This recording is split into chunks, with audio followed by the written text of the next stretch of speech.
If 2024 is indeed going to be the year of AI, then I predict Microsoft Copilot is going to be one of the tools that you use most often because it's going to be woven into the very fabric of Windows itself, including your personal files, local apps like Microsoft Office, online resources, even system settings. But not every Windows 11 laptop or desktop has access to Copilot right now.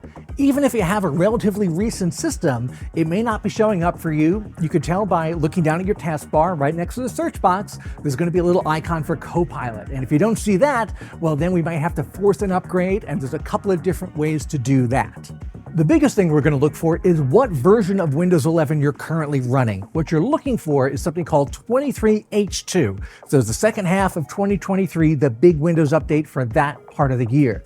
The way you find that is to go to Settings, System, About, and then look at your Windows version, and you're going to see what version of Windows you have. And if it's not 23H2, if it's something older, well, then we're going to have to make sure that we get the latest version on there. If you go to Windows Update, you might see there's some updates to install there. Maybe there aren't if you do it pretty regularly, but you still might not have 23H2. You want to make sure that the little checkbox for get the latest updates as soon as they're available, you want to make sure that is checked off. And if you do that and you check for updates and you're still not getting 23H2, well, then we're going to have to take it one step further. It's still pretty easy, but we're going to have to do a couple of extra things. If after updating and restarting and checking it again, you're still not on that 23H2 version of Windows and you still don't have Copilot, well, then we're going to force it by going to Microsoft's website and getting the Windows 11 installer.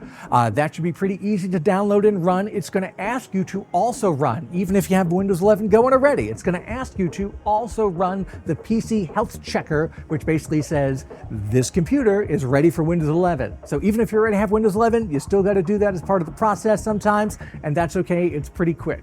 Then you install the latest version of Windows 11 using that installer, and you should be good to go. It may take a restart or two, but when you get your computer back up and running and you're on the 23H2 version of Windows, you are going to find the Copilot little shortcut showing up right there next to the search bar in your taskbar. The version of Copilot you're going to get right now feels a little bit more like the Bing search with AI that Microsoft already has, or a little bit like ChatGPT. It can be a chatbot. It can look up information online. It can draw you a picture. It can open up some system settings menus for you. But as it develops over the course of this year, it's going to add more and more capabilities. And of course, there are going to be professional versions that work with Office 365 and have even more features. So as we get more computers that are built around AI with AI enhanced chips from Intel and AMD and others, and as you start to see laptops that have the dedicated Copilot key that some PC makers are going to add, you're going to find that Copilot really becomes a bigger, deeper, more integrated part of the Windows ecosystem. And for a lot of people,